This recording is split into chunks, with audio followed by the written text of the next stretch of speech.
Live from WRAL News Headquarters in Raleigh, your number one source for local news. WRAL News, coverage you can count on. Now on WRAL, the former Fayetteville chief of police says city leaders created a hostile work environment during her tenure. We take a closer look at the accusations. And looking hour by hour, temperatures are headed down. I'll show you how cool it will be and what time the rain arrives this afternoon. Also, the search is on for a driver after a person was hit by a vehicle and likely killed in Raleigh. Temperatures are more than 20 degrees cooler than yesterday, and some showers are on the way. Good afternoon. I'm Renee Chu. And I'm Jeff Hogan.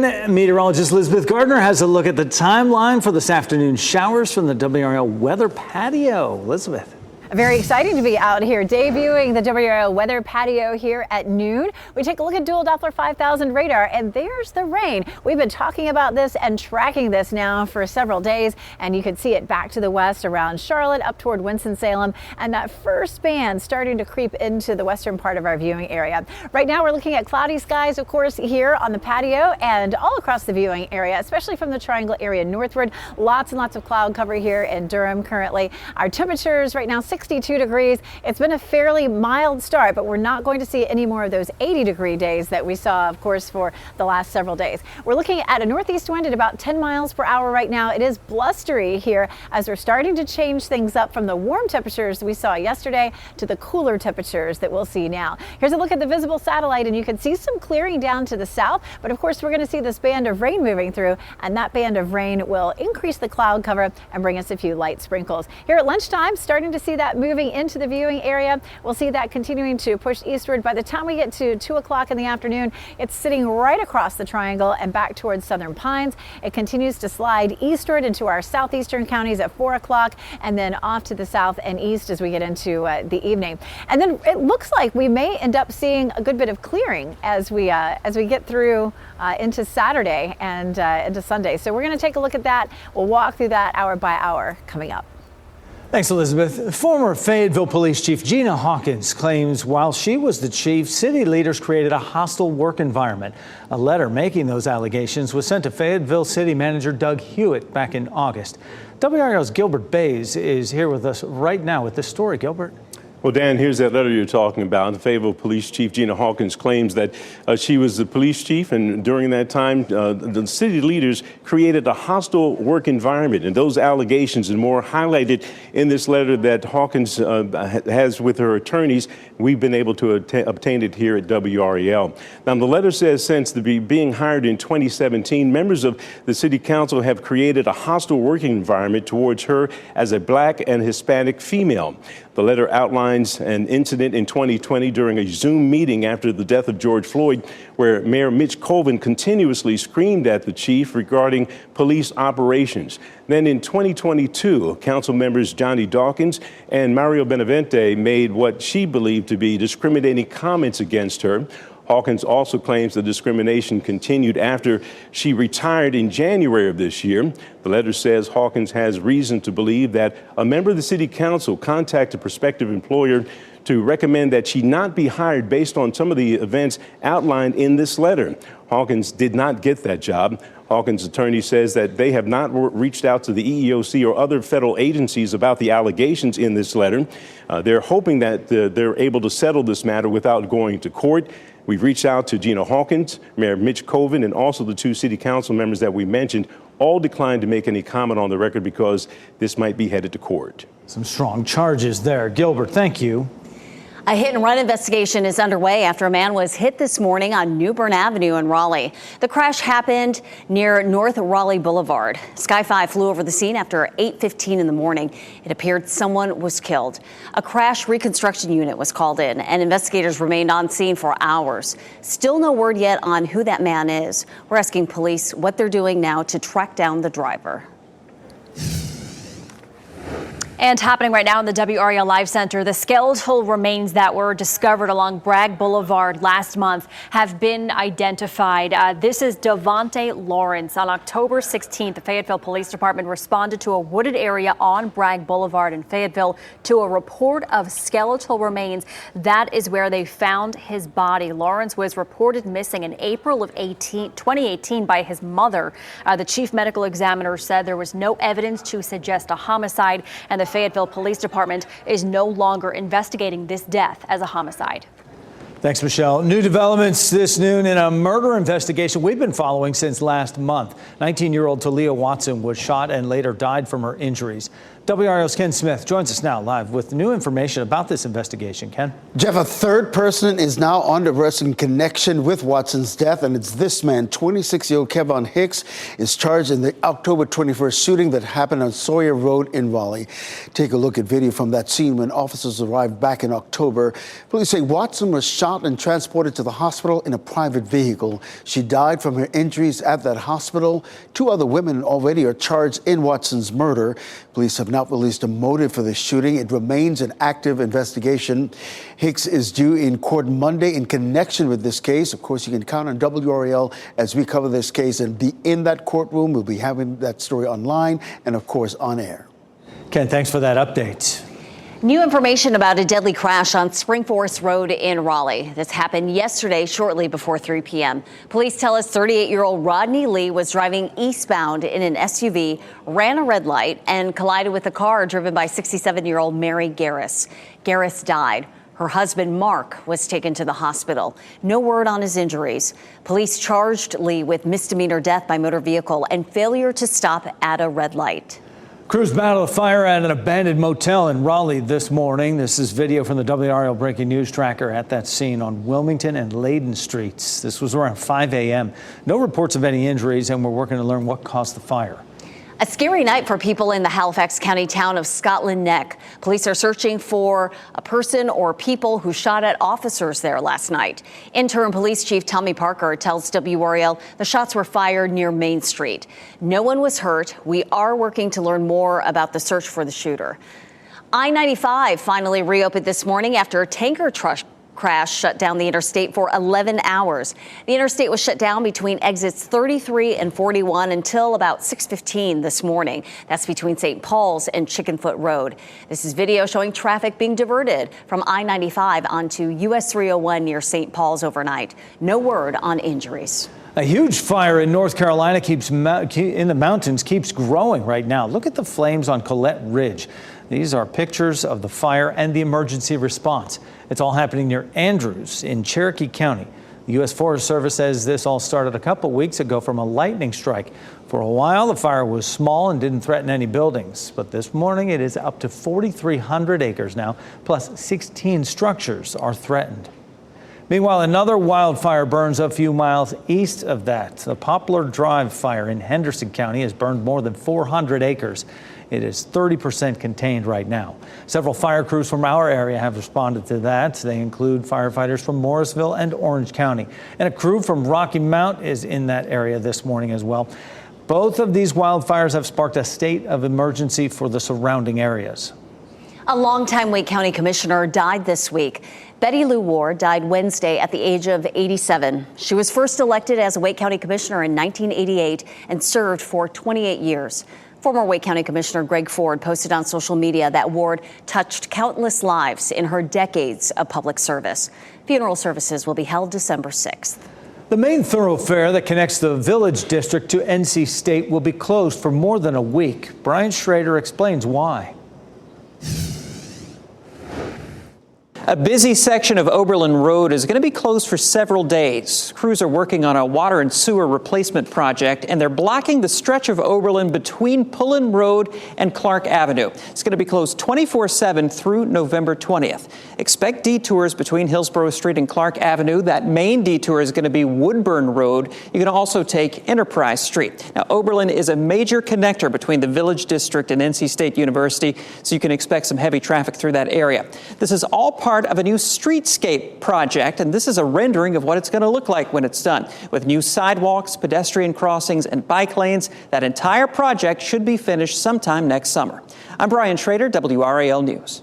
Happening today, youth soccer players from all across the state are coming to Rocky Mount for an all-star tournament. The statewide athletics committee tournament will happen at the Rocky Mount Sports Complex today through Sunday. 47 teams of boys and girls will be competing in 4 age brackets. Games get started at 6 tonight. A large crowd turned out for the annual Veterans Day run and ceremony on NC State's campus. March, march, march.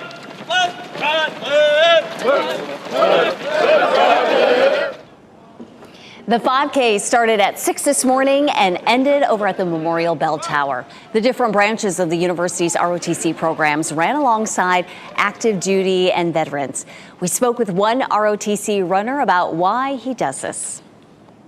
A lot of us look up to these veterans as role models and whatnot, and I think this morning is a chance for us to come out here, get together, celebrate that, honor those who passed away, unfortunately, and those who died for our country and those who are still alive. A ceremony after the run included 2 speakers as well as a wreath presentation.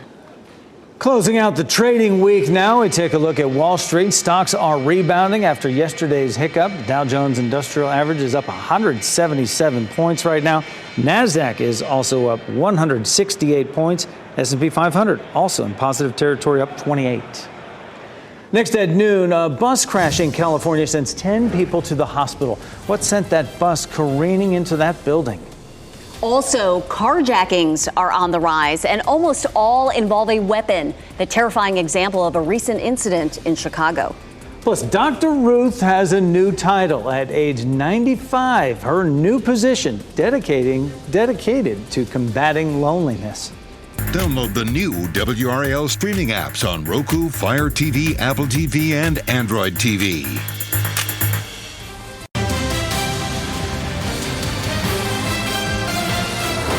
More than a dozen people are recovering this morning after a crash in California sent a bus into a building. Take a look at this surveillance video. You can see the bus slam into a car, sent the car flying, and the bus into a nearby building. This happened in Long Beach, California. Authorities say at least 14 people were hurt. 10 of them went to the hospital. Details of how badly anyone was injured have not been released. 2 people who live on the 2nd floor of that building are now out of their home. A man wanted on charges related to the January 6th riot in Washington, D.C. surrendered to police this morning. A federal arrest warrant was issued on Monday for Gregory Yetman, accusing him of multiple offenses during the riot. At the time of the Capitol attack, he was a military police sergeant in the New Jersey Army National Guard. Since the attack on the Capitol, more than 800 people have either pleaded guilty or been convicted by a jury. A man allegedly sexually abused by a St. Louis priest is questioning why Missouri has a statute of limitation against victims of assault. In 2018, Dean filed a civil suit against former Father Gary Paul Woken and the Archdiocese of St. Louis. Jonathan Dean said he was 10 years old when Woken repeatedly raped him at a parish in Chesterfield. Just this summer, that suit was settled for $1 million. Dean claims the Archdiocese tried to dismiss the case and points to the flaws of the state's statute of limitations. Missouri legislators should remove all statutes of limitation for claims of childhood sexual assault. These cases need to reach trials, not be continually dismissed on legal technicalities. In 2002, Woken was convicted of abusing a different boy in 1997. He was sentenced to 15 years in prison and released in 2015. In 2007, he was formally defrocked by the Vatican. 2 Florida deputies are in serious condition after being intentionally hit by a car. We have body camera and home security video of the incident, but it does not show the actual impact. A woman called 911 saying her son was having a mental health crisis. Deputies found him sitting in a running car and tried to de-escalate the situation, but he left the scene. He returns a short time later, driving at a high rate of speed, striking 2 of the deputies. The man then got out of the car and walked toward his home. That's when deputies used tasers on him and took him into custody. He faces several charges. Most violent crime numbers dropped last year, according to the FBI, but the number of carjackings went up 8% from the previous year, with nearly 90% of those carjackings involving a weapon. I think it went through my head like, is this real? Is this really happening? Yeah, this is a heart-stopping crime caught on camera in Chicago. A mother, father, and their 12-year-old daughter carjacked at gunpoint in their own driveway. No one was physically harmed, but the family is afraid to go into their own backyard now. You know, home isn't like that place of comfort and safety that it once was, which is really sad. Similar crimes are taking place across the nation. A Texas congressman was targeted near the nation's capital, and last month an off-duty federal security officer in D.C. shot and killed a 13-year-old boy who tried to carjack him. Dr. Ruth, the expert who has educated people on sex in frank terms since the 1980s, now holds a new title. Dr. Ruth was designated as the first loneliness ambassador in the U.S. by New York Governor Kathy Hochul. Hochul says the 95-year-old will be working to combat the loneliness epidemic that was sparked by the pandemic. Studies have found that a lack of social interaction is linked to a range of mental and physical health problems, such as anxiety, depression, and even Alzheimer's. And happening right now in the WRAL Live Center, nominations for the 2024 Grammy Awards are out, and SZA leads the pack with 9 nominations. Phoebe Bridgers follows behind with 7, and then other key nominees, as you see here, Billie Eilish, Taylor Swift, Olivia Rodrigo, Miley Cyrus, all of whom will be competing against SZA in the Record of the Year category. They all have 6 nominations each. Categories: Album of the Year, Song of the Year, Record of the Year, and Best New Artist, just to name a few. The ceremony will take place on February 4th of next year. I don't know if you can call it an upset because SZA's so talented, but not to hear Taylor Swift's name first for once, kind of surprising. I feel happy that I've heard of all those artists, so that's a good thing. Congratulations to all of them.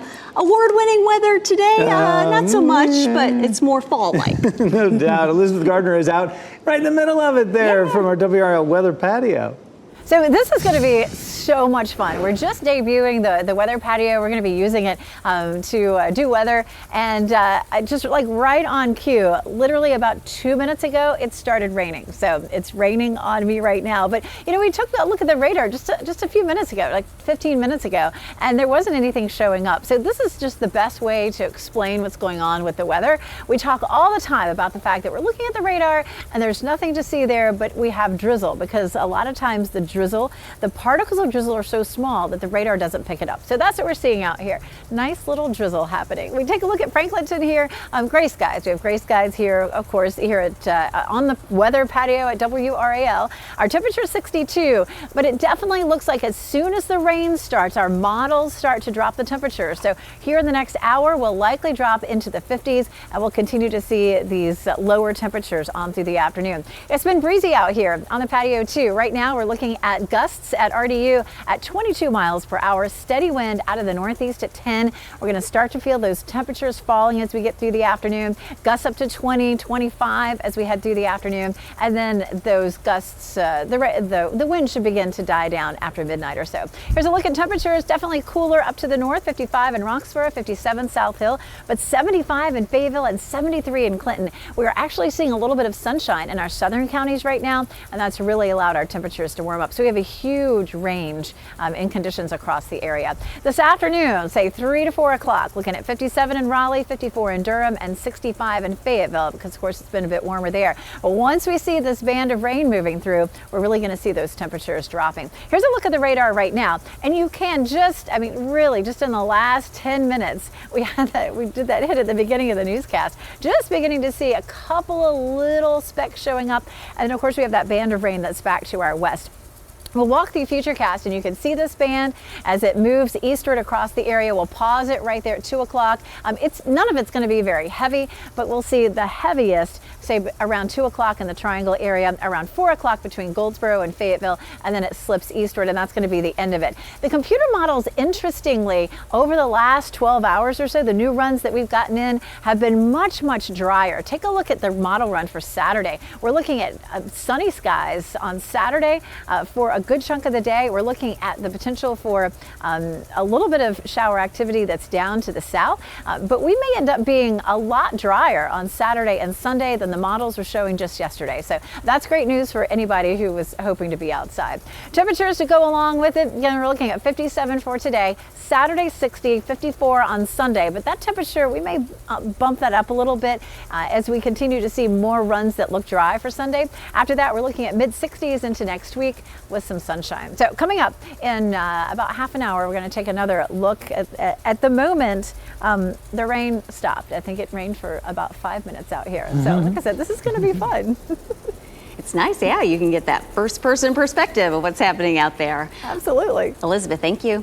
A judge rules Flock can't put up any new cameras interstate. Ahead on our news at 5, what's behind the decision and what the company says about it. Then at 6, a Raleigh family tries to save a home designed by an award-winning architect. How they plan to pick it up and move it across town. And imagine making a phone call or sending a text without your smartphone. We'll explain how a new device could turn the palm of your hand into a screen. Plus, a 96-year-old veteran fought for our country. Now he's taking on the U.S. military. Why he's suing the Army for a Purple Heart medal after 70 years. Live look right now in Clinton. There is still some sunshine to be seen right there in Clinton with this live look there. Some clouds will be moving in, bringing some rain, as we told you a few minutes ago.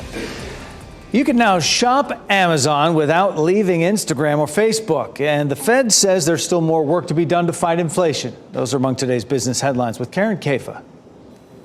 Jerome Powell says the Fed is not confident it has done enough to get inflation back down to its goal. The Fed chairman says that policymakers are encouraged by progress in lowering inflation, but the Fed wants to return the annual inflation rate to its pre-pandemic level of about 2%. Right now, measured by a personal consumption index that the Fed watches, the rate is 3.7%. Powell said the Fed will keep at it until it succeeds. McDonald's and Krispy Kreme are in talks to expand their partnership. Right now, about 160 McDonald's locations in Kentucky sell Krispy Kreme donuts. Talks between the two are focused on Krispy Kreme's ability to deliver donuts fresh and on time, and they're discussing what would be needed to expand beyond Kentucky. This comes as McDonald's cuts back on the baked items it produces itself, and by pairing a donut with its coffee, McDonald's may get people to stop in more frequently. And who needs a smartphone when you have an AI pin?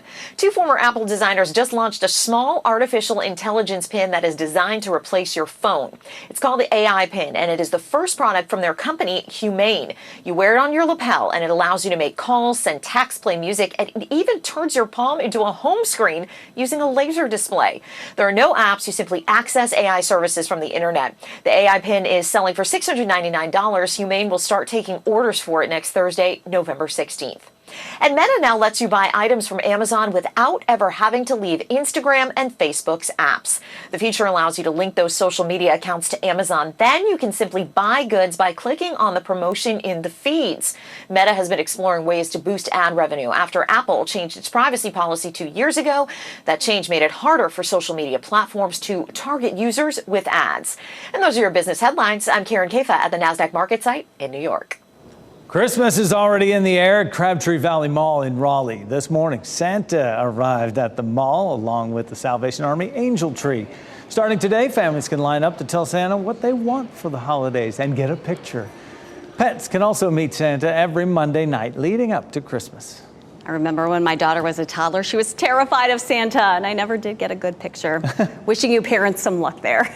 You can kickstart your Christmas shopping this weekend at the State Farmers Market. The Fall Craft Fair is happening today through Sunday. It features more than 100 vendors offering local products and handmade items. It will be happening rain or shine from 9 to 5 each day. State Auditor Beth Wood is stepping down next month after more than a decade on the job. She had faced many early calls to resign following charges related to a car accident. Coming up, a look at why she decided to call it quits now. Also ahead, the scams you need to watch out for as con artists try and take advantage of your appreciation for veterans ahead of the holiday tomorrow. And a look at your NC Education winning lottery numbers on your screen.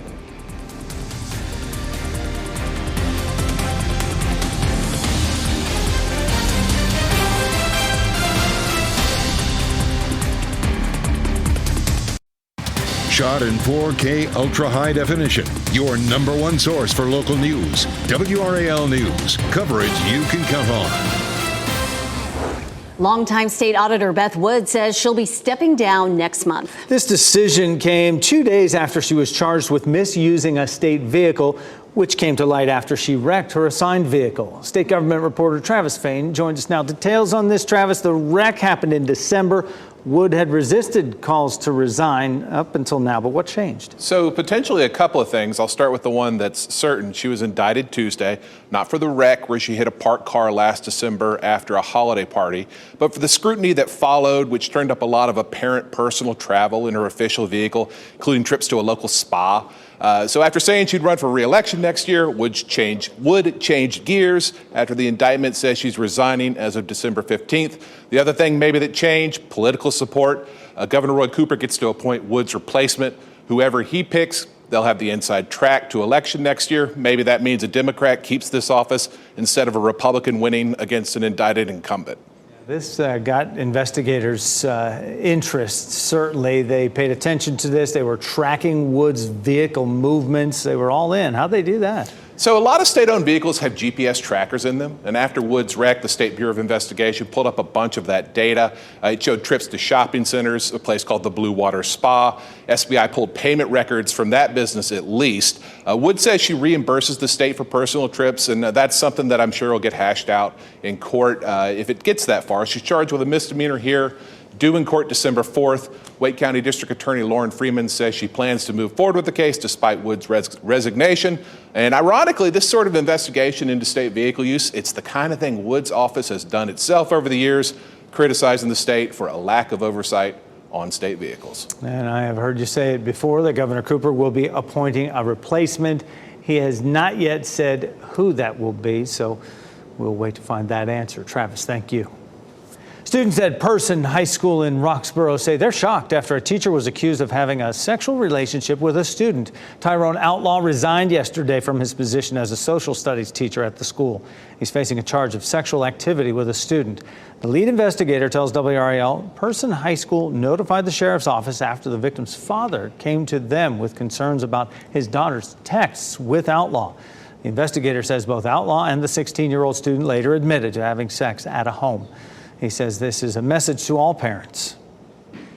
Be aware of your kids and where they are, and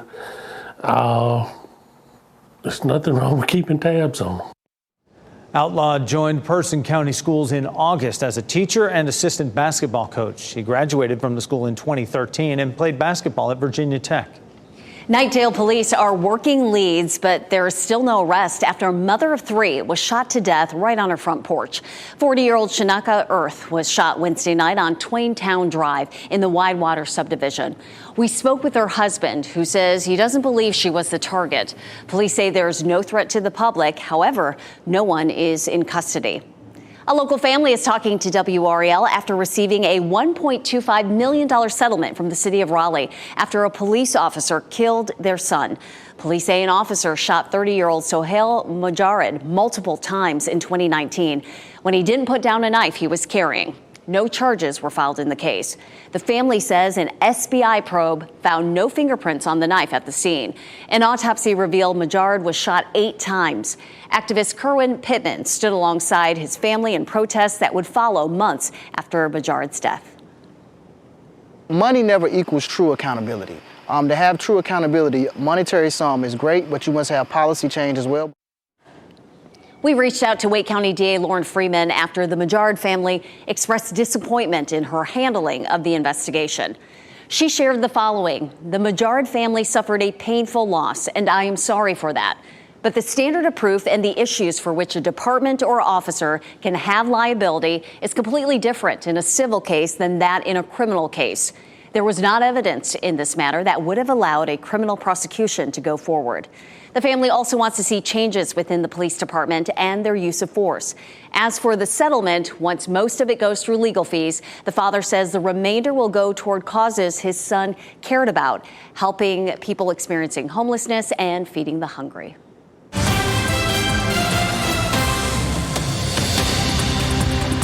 Our county-by-county coverage takes us to Wilson, Nash, and Wayne counties. Wilson County homeowners get ready to have your say about property taxes. The Board of Commissioners is hosting a public hearing on Monday. They'll talk about the proposed guidelines, standards, and rules for the upcoming 2024 revaluation of real estate property. And the public hearing is at 9 a.m. at the Wilson County Government Center on Miller Road South in Wilson.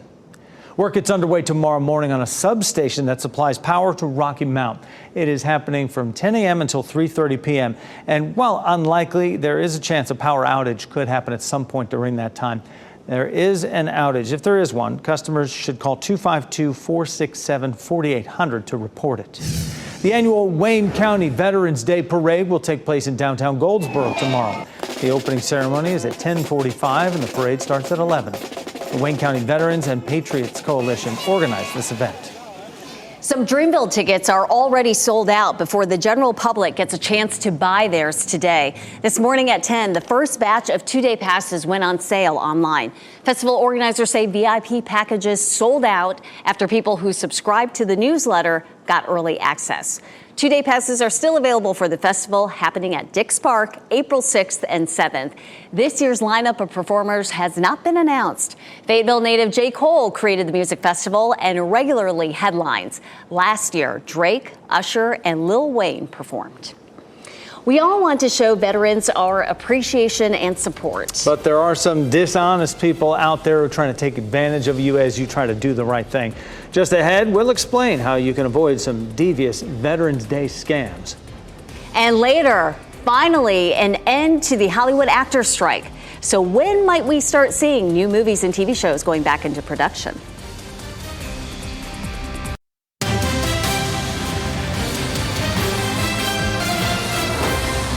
Mirrors sold by IKEA are being recalled because they can fall off the wall. 5 Under Side says this is actually an expansion of a recall from March of this year. The expanded recall includes all sizes of Latan mirrors. The plastic clips that hold the mirrors on the wall can break and the mirror can fall. If you have one of these mirrors, take it down and contact IKEA for replacement wall fittings, or you can return it for a full refund. As we approach Veterans Day, a warning is out about potential charity scammers. The Federal Trade Commission warns scammers target people who want to help veterans. The FTC has some guidance. First, don't assume the caller ID on your phone is valid. It could be hijacked by scammers. Don't click on links in messages or emails without confirming the origin. Avoid unusual ways to donate, like gift cards or wire transfers. And check legitimacy by typing the organization's name and the word fraud together in a search. Veterans can get discounts and even free meals today and tomorrow in honor of Veterans Day, which is on Saturday. These are just some of the deals. Denny's is offering a free Grand Slam breakfast to veterans through noon today. Tomorrow, Dunkin' and Krispy Kreme are both offering free donuts. And Krispy Kreme is also offering free coffee, and so is Starbucks. Wendy's will give veterans a free breakfast combo tomorrow. IHOP is offering free pancakes Saturday. And Applebee's will give veterans a free meal if they dine in. For most of these deals, you'll just need to show a military ID. A meal is not going to cut it for this guy. There's a Korean War veteran in his 90s. He is suing the Army. He claims he never got a medal that he earned in combat. What are we talking about here with the Purple Heart? Oh, I didn't get mine. Coming up, why he says his Purple Heart just fell through the cracks. Also ahead, the Hollywood actor who wants to make sure all veterans have a place to call home. And WRAL is saluting our veterans today. You can celebrate your veteran by sending in a photo. Just scan the QR code on your screen or head to WRAL.com/yourvoice. We'll be sharing your photos on air throughout our newscast all day long. And we want to say thank you to all you veterans watching right now. A Korean War veteran is suing the U.S. Army to retrieve lost valor. 96-year-old Earl Meyer filed suit against the U.S. Army for a Purple Heart not awarded to him. Meyer says he has documents to support the assertion that he was wounded in combat in June of 1951. He claims to have shrapnel in his left thigh from a mortar attack. They started dropping mortars on us, and that's when I got hit. I didn't even feel it. And my pants was sticking to my leg by the time we got out of there, and I just reached down to pull it loose. And one of the guys said, "What do you got in your hand?" And my hand was all blood. The Army's review board denied his request for a Purple Heart in April, stating there is insufficient documentation. A platoon medic may have failed to file paperwork on it. Meyer was on the hospital ship Repose and was honorably discharged in 1952 as a corporal. He also received a combat infantryman badge given to those in combat under enemy fire. An organization founded in response to the pain of 9/11 is aiding veterans experiencing homelessness and finding sustainable housing. The Tunnel to Towers Foundation was established by the brother of a New York firefighter killed on 9/11. The organization is currently assisting a group of veterans without permanent housing by establishing a new veterans village in Houston, Texas. The organization celebrated the grand opening of the village yesterday. It features a 161-room hotel and 15 to 20 comfort homes to serve as housing for senior veterans. Actor Dennis Quaid, a significant supporter of the organization, was among the attendees. They're 500 square feet. They're individual homes, and it'll give our veterans a piece of the American dream back. A dream that they fought to defend. They took me in. They gave me a lot of love. They gave me a lot of time and effort, and it made my life very fulfilling. The organization hopes that its efforts to address the growing homeless population will catch on across the country. Now that the Hollywood writers' strike is over, everybody wants to know when our favorite TV programs will return. The union says the deal is worth more than $1 billion, calling it a deal of extraordinary scope.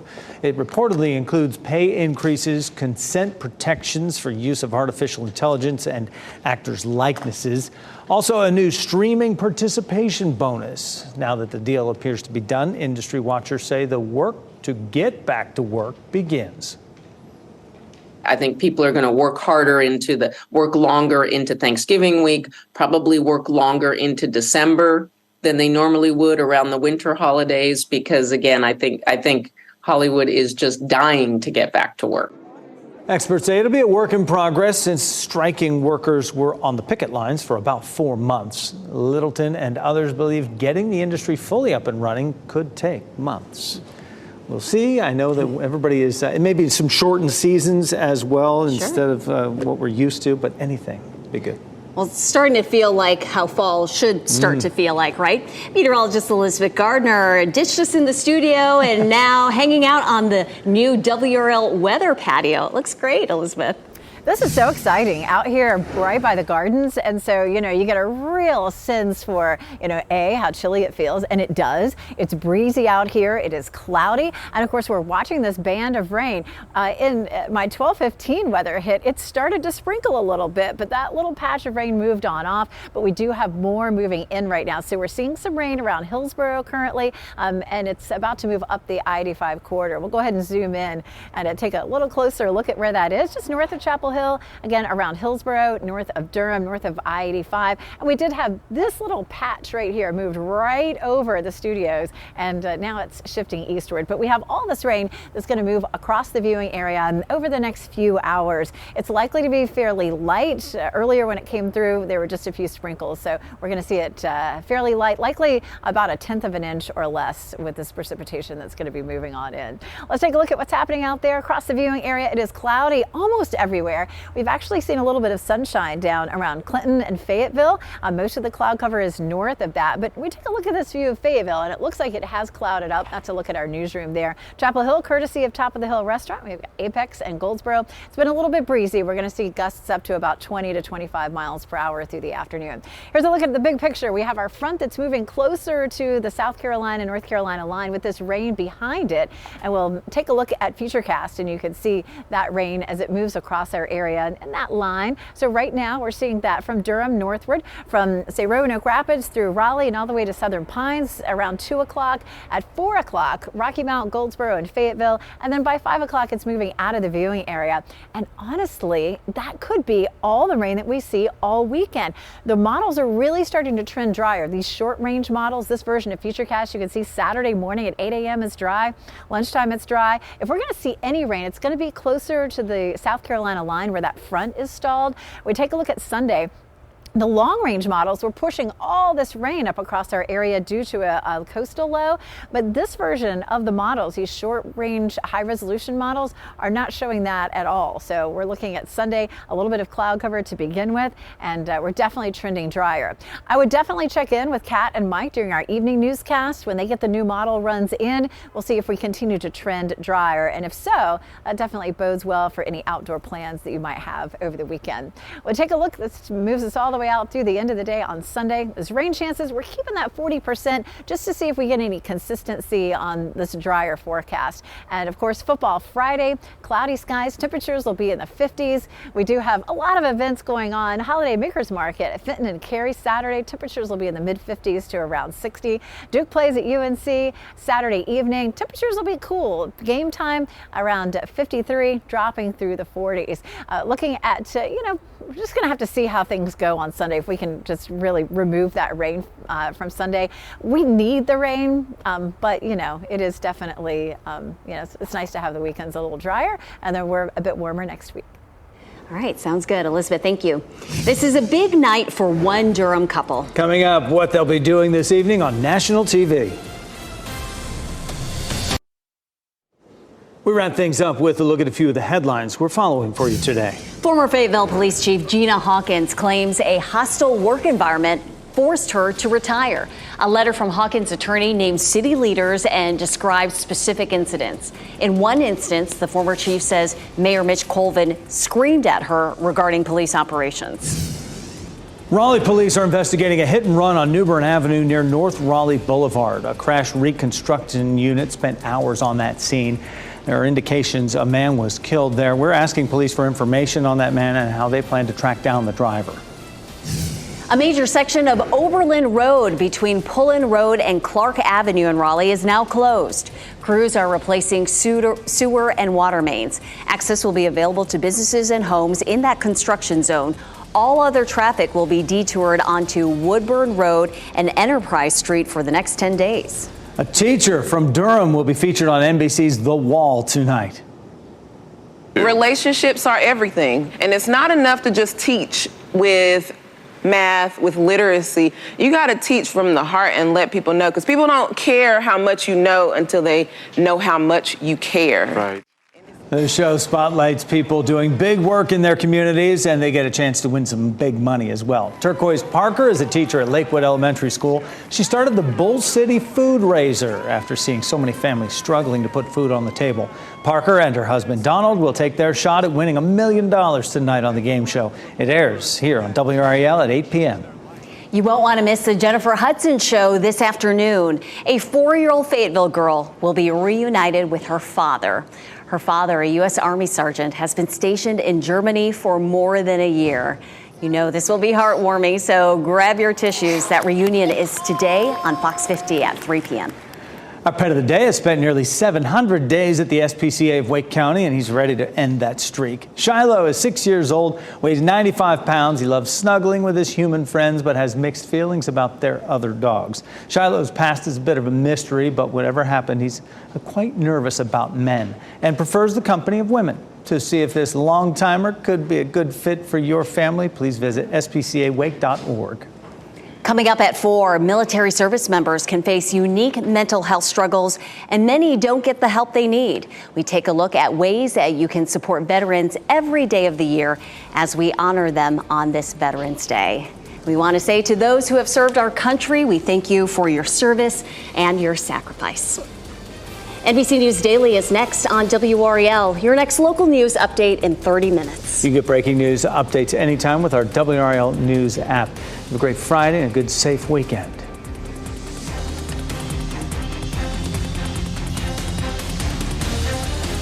Keep watching WRAL News over the air Channel 34 and Spectrum Channel 1257.